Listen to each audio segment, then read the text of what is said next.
Okay, who do we have the pleasure of sitting down with today? Yo, what it do, y'all? I hope all is well. God bless y'all. My name is Sebastian Velez.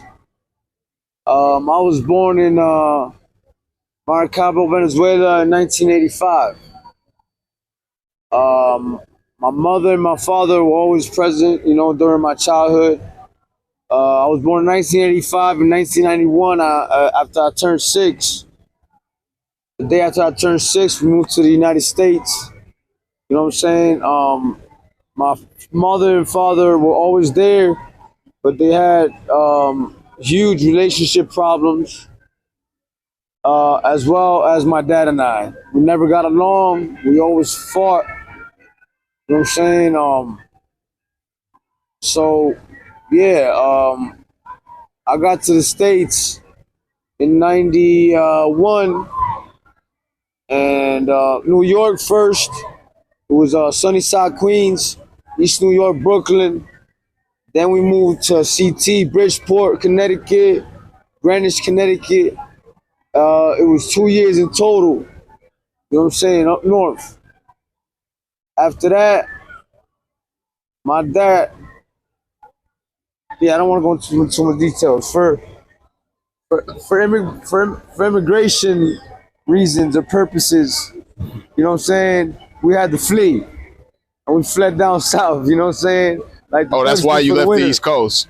Yeah, because my dad, they gave him a fake Social Security card, and he went to get a job with it, or his boss found out that it was false. That shit actually rhymed, and he was like, "Yo, I'm gonna call immigration on you." So my dad got scared and he said, like, "Yo, we got to get the fuck up out of here." Okay. So we moved down south. You know what I'm saying? He had a second cousin that was out there already. He had a medium company. What do you say? A small business, medium business. My bad. Anyway, whatever. You know what I'm saying? He had a fucking business that we was neon sign and lighting. He made good money. He took us in. He gave us a roof over. He let us stay at his place while we got on our feet. You know what I'm saying? Basically. So I'm in Miami. That's when I really start going. I went to kinder in Connecticut, but I was still like I didn't know English. You know what I'm saying? In Miami is where I start to pick up the English, like, you know what I'm saying, Esau and whatnot. Typical, not typical childhood, like in Miami. Like, yeah, I was normal, regular kid. I was maybe I was a little bit hyperactive. You know what I'm saying? Um, I would say I was a handful. I was a handful. You know what I'm saying? And in school, the problem was I was a class clown. I would talk all the time while the teacher was trying to teach, you know what I'm saying? So my conduct was awful, lousy. You know what I'm saying? Teachers calling my parents to come in for meetings all the time. Like, yo, what we gonna do with your son? This kid's out of hand and whatnot. But as far as academically wise, I don't know how. I would not pay attention, but I guess my subconscious was I'll come through and ace the test. Teacher be like, what the f-? So that was like my childhood, man. I was a little bit of a troublemaker, but I was smart. Living in the middle class neighborhood, Hialeah. For all of people who know what Hialeah is in Miami-Dade, after you cross that bridge, the South Beach is all, you know what I'm saying? It's flush. Cross that bridge, come over to the real 305. So you see what time we on, man. And that's where I was from, and that's how I was raised. You underdig? The regular 305 Hialeah Chico, you know what I'm saying? Kicking up dust, acting a fool. What else? Shit. Getting into all types of trouble, causing my parents all types of concern and worry. You know what I'm saying? Making them lose sleep. And not gang banging, but definitely involved and carrying out a lot of criminal activity. gang affiliated. You know what I'm saying? I made it to high school, Hialeah, Miami Lakes. How do you say, junior high or senior high? It was a high school, HML, Hialeah, Miami Lakes High School. I was already smoking weed. I was already getting in a bunch of trouble. Skipping school, smoking weed. I got into a fight with some dudes that thought, what it do, my G? Salute. You know, I stayed fresh, you know what I mean? And they see me pull out a 20 to send for a nickel weed, smoke on the lunch break. These motherfuckers thought I was rich or something. I was like, they followed me outside of the school premises on the lunch break, but they caught us on the way back, right? It was four of them, no, it was four of us, but it really wasn't us, because it was just me. The rest of them so-called homies, them was pussy ass niggas, because they ain't do shit. And you know who you are, mother. You know who I'm talking about. Anyway, so here these motherfuckers come, they jump me. But I'm like, yo, they like, Sebastian, run, Sebastian, run. I ain't running for shit. Bam, bam, bam. They thumped me the fuck out. You feel me? And whatever. I went back to school, and I still had weed on me. These motherfuckers said that I went over there to charge them for some weed that I had fronted them. So there's a school cop, and now there's the fucking detective. He's like, yo, come in this room. I gotta talk to you. Rah, rah, rah, rah. I ain't got no weed. I ain't got nothing. All right, so I'm gonna call the canine and I'm gonna do a cavity search. I said, no, officer, they ain't no need for no cavity search. Here you go. This is all I got. I don't sell no weed. This is my personal shit. That motherfucker making all that shit up. And that was that. You know what I'm saying? And they took me to jail. I got kicked out for that shit. 9th grade, I went to opportunity school, finished the rest of 9th grade, went back to 10th grade in HML, got kicked out for thumping it out with the same motherfuckers that jumped me. Bam, night school. I'm with my dog Miguel, Ecuadorian. His sister lives, he's a New York dude, straight up New York, and had recently moved down south. He met me, I used to skip school, night school with him, smoke weed, hotbox, and freestyle. Got kicked out of school for that shit because I came back, the principal see me with my eyes bloodshot, red. I was bleeding, I was practically, last thing I would have cried tears, like blood, tears of blood. Almost. That's how red and bloodshot they were. Anyway, I get kicked out of night school. The homie Miguel, I used to freestyle, you know what I'm saying, in the hotbox when we used to skip school. His sister stayed in New York and was married to an African-American dude named David. He was a producer. He is. He still is. And David, if you're out there and maybe you get the chance to see us one day, bro, thank you for everything. And I apologize for not understanding the privilege that I had and the opportunity that I had in my hands, brother. All right? With that being said, salute. Miguel used to say, yo, you nice, doggy, you flow, my nigga, you got it, son. Got the bars, but yo, my brother's also a producer. I know if you motherfuckers spit for that, he gonna produce you, bro. 17 years old, I make some money during summer vacation, right? So he's like, yo, let's go to New York. Let's catch a Greyhound. I'm like, damn, I'm underage, you know what I'm saying? My dad's strict as a motherfucker, I don't know. I'll see, let me talk to my moms. Mommy, I spit, you know, the whole GP, the game plan. Yo, blah, blah, I don't know about, bro. The only time that we're not gonna be under parental supervision is during the Greyhound trip, 36 hours.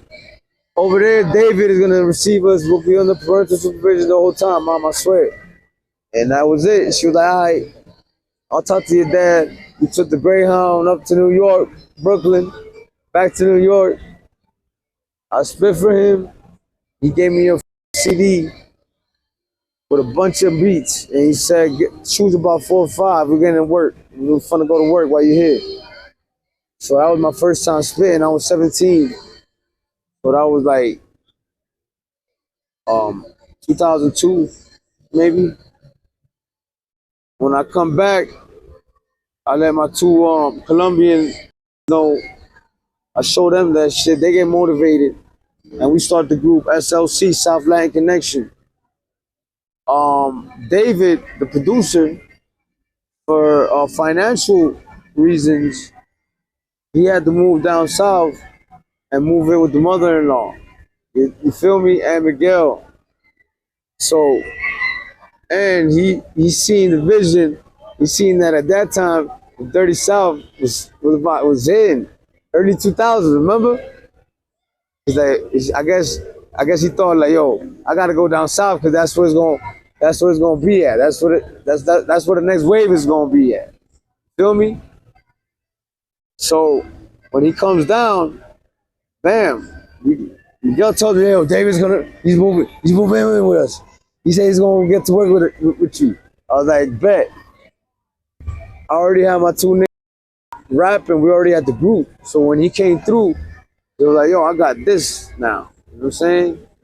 Bam. So we started recording, yo, straight ghetto style. Like, he had the MacBook in the bathroom with the condenser. You know what I mean? And yo, Pro Tools, that worked miracles, bro. And that was that. You know what I'm saying? We did like 12 tracks. But we was, hey, listen, we was wildin'. We was wildin'. Like, I'm not saying I was out there shooting niggas or killing niggas or nothing like that. Nah. I was just robbing and selling drugs like a motherfucker and partying. Once in a while, you know, maybe a little fade here and there, you know what I'm saying? Had to shoot a fade, you know what I'm saying?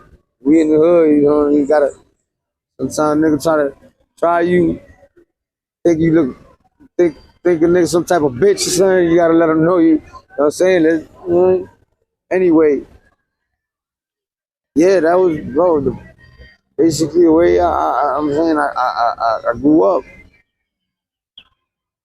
I ended up getting arrested 4 times on the day of my 18th birthday.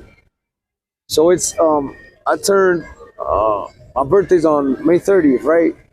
So it's May 29th, and I ain't got no money. I'm like, damn, my birthday, no money, f that. I called my nigga Joe Black. Joe Black had a Cadillac DeVille. So he used to ride me around. He was a getaway car, right? You know what I'm saying? We used to ride around. I already had some cars, you know what I'm saying, that I had looked at. Bam. Taking systems, or bam, taking the car, you know, Hondas or whatever, shop, rah. Whatever the money they gave me from selling the cars or selling the systems or the DVDs or the amplifiers or the subwoofers. You feel me? I'll buy more drugs, sell that shit, party, and you know what I'm saying? That was a vicious cycle, dog. That was that was between, like, that's how I live, and I would still do that shit every fucking night. I wouldn't go home, and I got arrested. So it was like 20, that's why I say, it's my birthday, I'm going robbing. 12 is already 30th, because I'm robbing during the night. It's already after midnight officially. I'm already 18. I get caught. Motherfucking police come and they call backup, right? So they're doing, you know, they gotta fill out paperwork and shit, right? So once they see my ID and they see it, oh, hold up. This guy's birthday, this guy is right now literally turning 18. He just turned 18. So they came They knocked on the window. I was in the back of the cop car. I was already cuffed. They said they knocked on the window and they looked at me with ID, trying not to crack up. And they're like, "Happy birthday to you. Happy birthday to you. You ain't going to the juvie no more, baby boy. You go, it's major leagues now, doggy. You going to the county." And yo, that was crazy, dog. I got arrested on my 18th birthday. Then after that, I got arrested another 3 times. I caught 2 felonies. Never got convicted. I got real lucky. And that was like my early, you know what I'm saying, like early adulthood. After that, I guess you can say I got my act together. You know what I'm saying?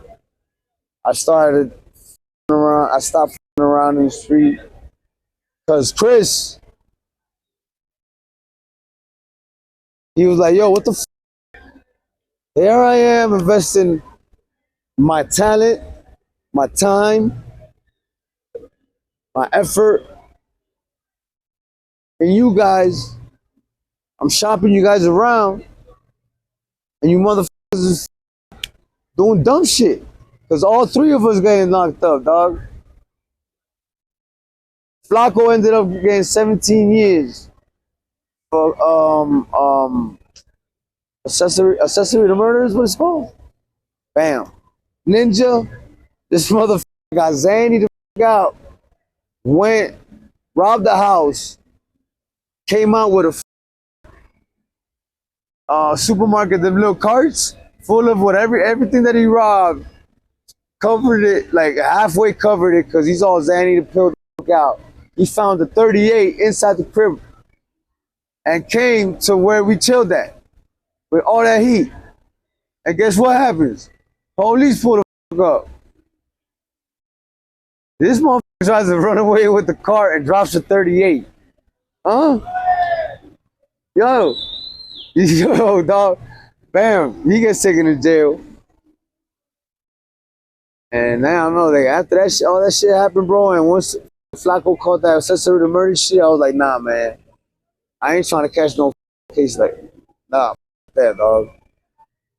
I'm gonna get my shit together, get a job, and just do my thing. I did it for a long time, bro. And I will, sometimes hustle here and there, but just like I was a lot more. I was such a fucking crazy hothead. Like I would try to be like more, basically, be a better son. And you know what I'm saying? Like get a job, help out with the bills around the crib. You know what I'm saying? With the rent, whatever the need. And you know what I'm saying? And if I gotta hustle a little bit on the side, because the money that I'm making or the money that we're all making is not enough, then I'll do it. But you know what I'm saying? Like very wisely, you know what I'm saying? Like with a different state of mind, basically, dog. You know what I mean? And that's pretty much it, man. Until I got arrested during the last damn, I got caught in my like a motherfucker. The elections during the first election between Trump and Biden. Put in my paperwork to start my citizenship naturalization process. Once you turn all that in, you place on a probation, like a probation period or trial period or whatever. And you know what I'm saying? They have a set of rules for you that you have to follow, which if it just so happens that you happen to break those laws, one of those rules, your citizenship process might just be in danger. It might, you know what I'm saying? It might get canceled or whatnot. And one of those was you cannot get arrested at all. And one day I was on my way to work. I had my bad. I had a Nissan Maxima. I remember that shit, bro. I love the Maxima, man. I was on my way to work. Got pulled over for a routine traffic stop. They asked me for my license and registration.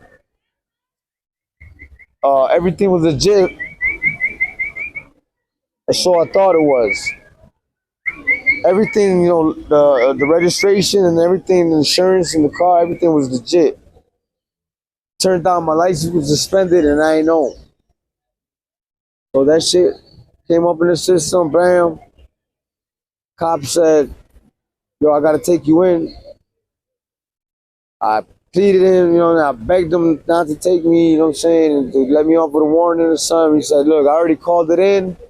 I gotta take you in, bro. And that's when they took me to county, bro. And that's it. I did 21 days credit time served for the suspended license charge, and then ICE was already on it. They're already on my case. You know what I'm saying? Now I went from citizenship naturalization process to a deportation process. In a matter of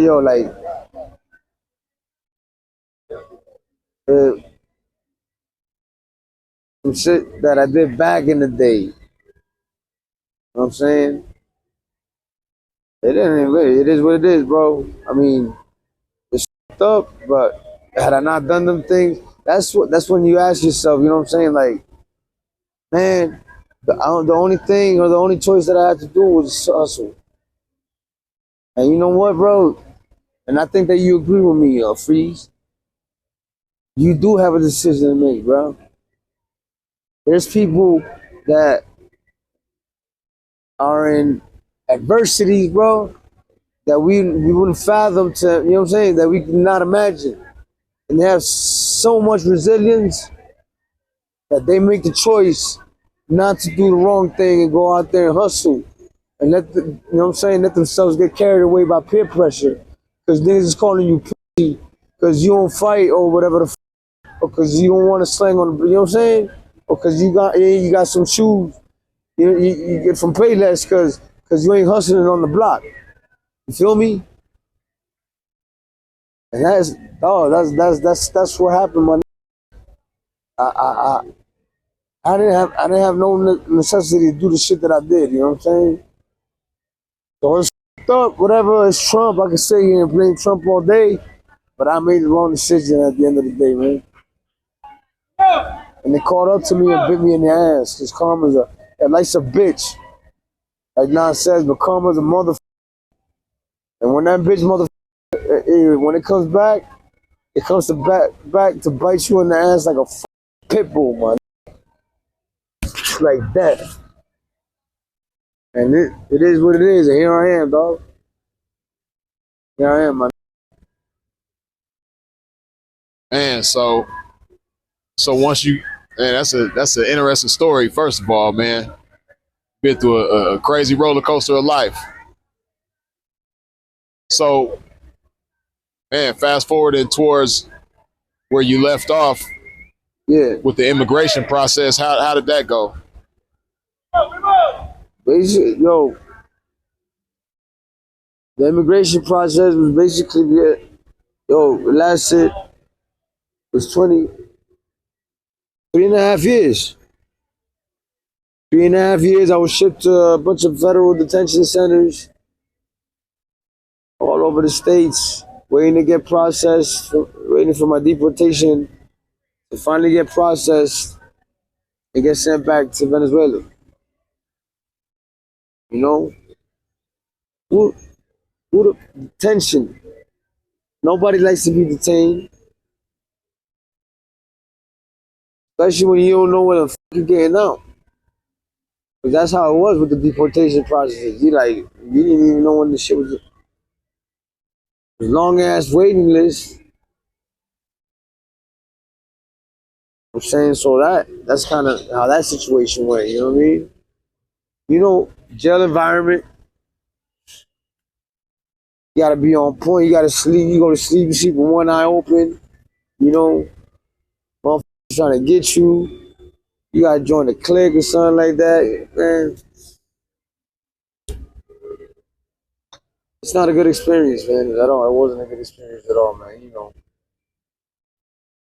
I'm sure. So when you when they took you from the United States to Venezuela, Yeah, you went on the plane. yeah. Shackle down. And how many people were on the plane with you? There's about 60 or 40 people. So what was it like once you landed in Venezuela? How did things go from there?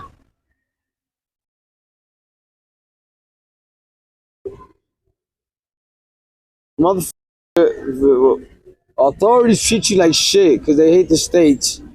And the fact that you coming deported from the states and you lived in the states, they don't like you. You know what I'm saying?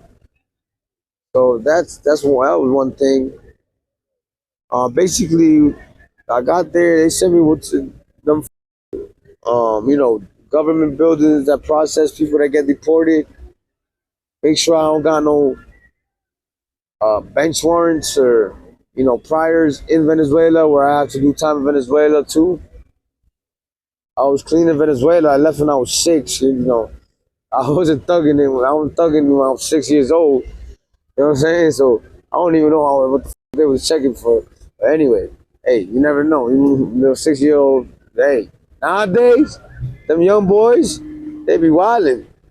They be thugging it at 6. At 6, but not me though. But anyway, that's a whole nother story, man. That shit. They let me. That shit. It was actually pretty quick, man. I did took like 3 days, man. Nigga. They let me out,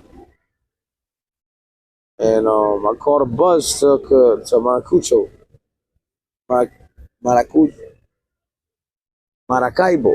Sorry about that. I went to Maracaibo.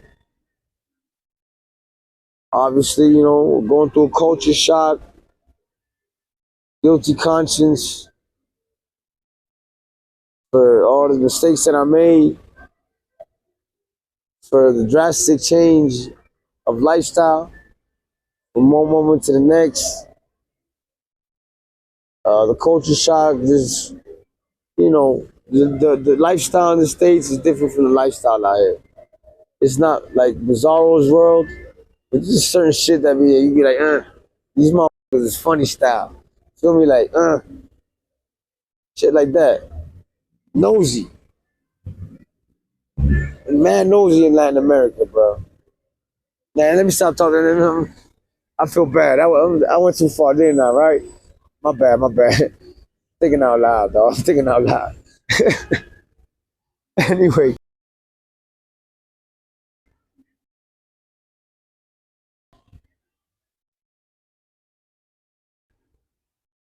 excuse me.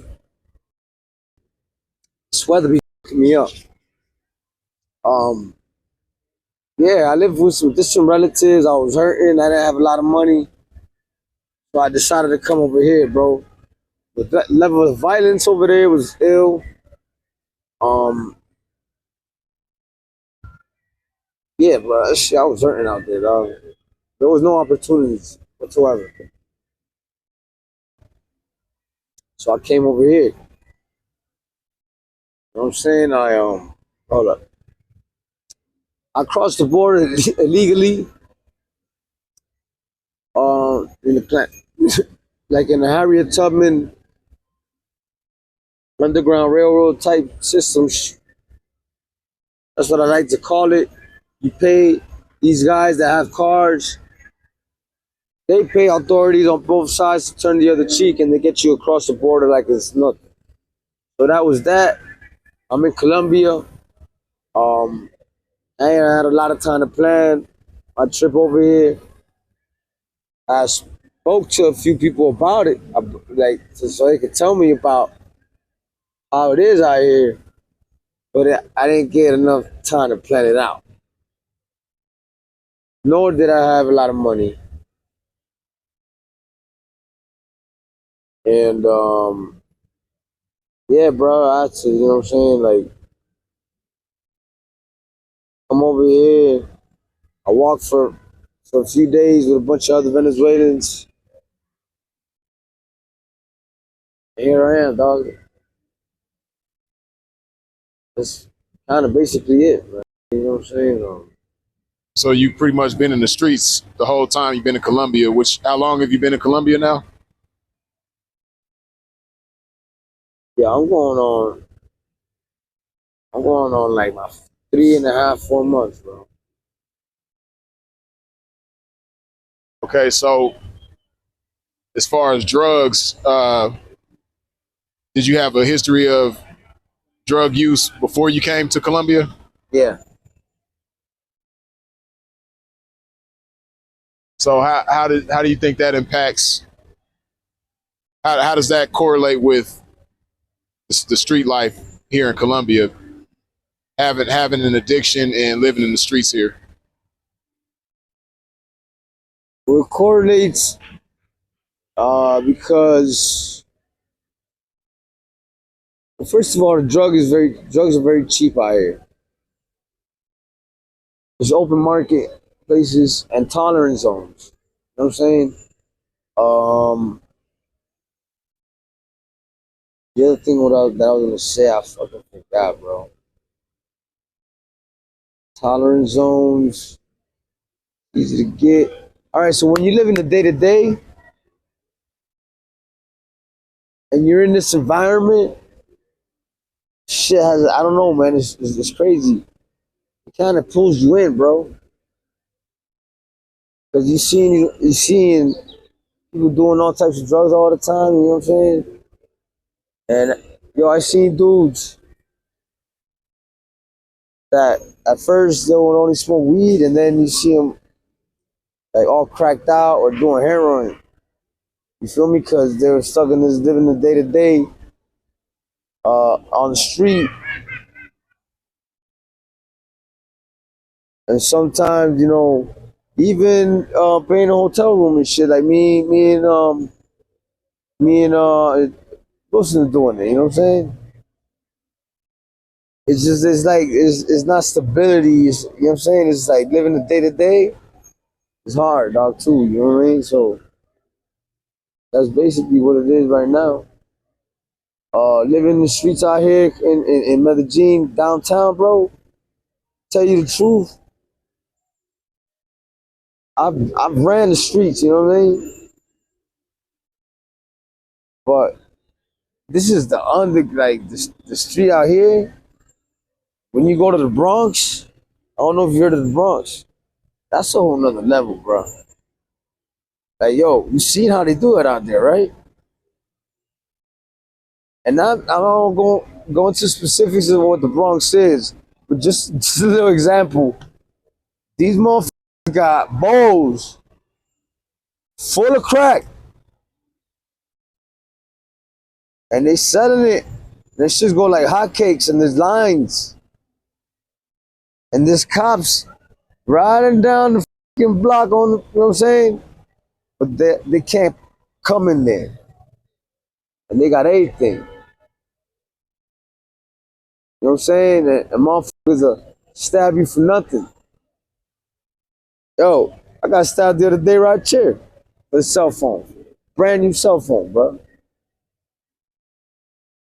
know what I'm saying? Even you try to avoid problems out here, find your ass. That's how it is in the streets out here. Yo, they'll sell you anything in the Bronx. Bro, they'll sell you a dream. They'll make something out of nothing. You feel me? It's crazy. It's ill. It's ill. Motherfuckers always trying to get over on you. Always.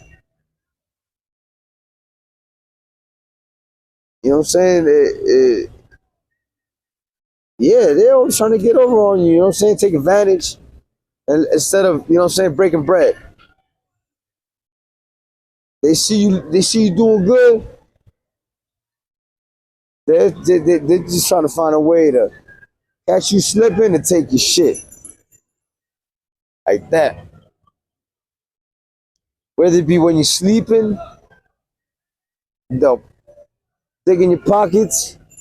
Because maybe you haven't slept in 2 or 3 days. So when you fall asleep, you fall into a heavy ass sleep that you don't even feel shit, right? Yo, I done got robbed for about 10 cell phones, bro. Yeah, motherfuckers done cut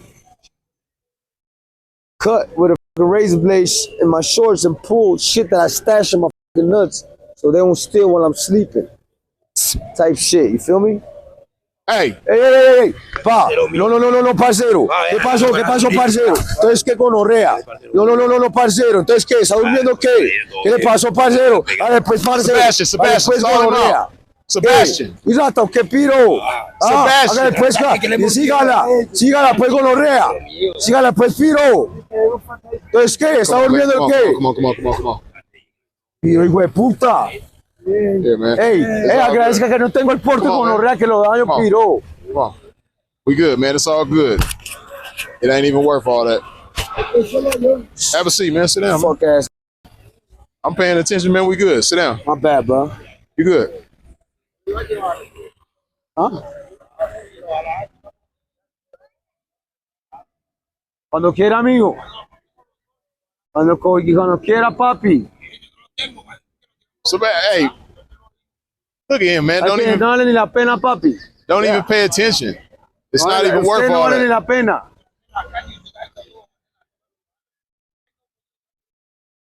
Papi, pero es socio mío.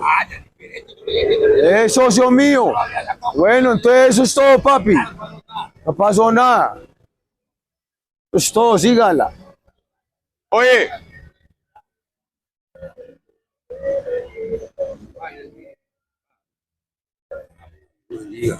Uy, que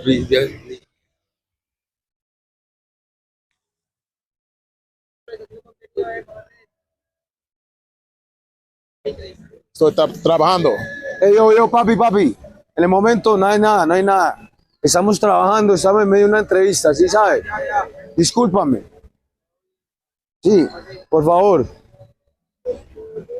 Gracias. Ay, disculpe, muchas gracias.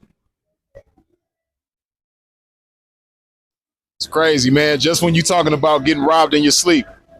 You see that? He was just talking about Textbook. An example, no. Real life. It's real life. This ain't no story, bro. This how it is out here, bro. Man. Crazy, man. Nigga. Damn. So to wrap it up, man, on that note, is there anything that you would like to say before we go? I'd like to say that to everybody, especially to the young boys, young people that's coming up, to not waste not 1 second of time in your life. Make sure that every single minute and second of your fucking life is used for something that's productive for you. It's in the best benefit for you and in the best interest for you, your loved ones, you know what I'm saying? Your community and society, bro. Be a good person that has solidarity, empathy, you know what I'm saying? Love in their heart, you know what I'm saying? And that's basically it, bro. Time. Go and open your eyes. Because, you know what I'm saying?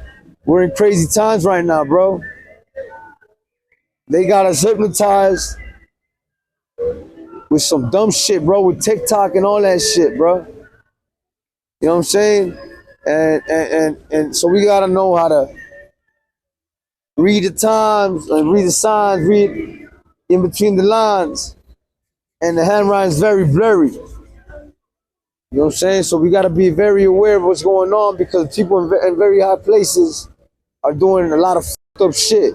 And we're the fucked up ones, supposedly. So that's kind of worrying to me. So I might get killed for the shit that I say, dog. You know what I'm saying? But you know what I'm talking about, Freeze. You know what I'm saying? You don't need to speak on that too much. Maybe some other day. And nah, man, I just want to appreciate you, first of all. You know what I'm saying? Real shit, bro. You know what I'm saying? I appreciate you, bro. You a humble dude. You got a good heart, man. You know what I'm saying? I appreciate you for giving me the opportunity, you know what I'm saying, to share my story. And I appreciate the audience, you know, for taking the time to listen to my story. I hope, you know, they find it interesting and maybe, you know,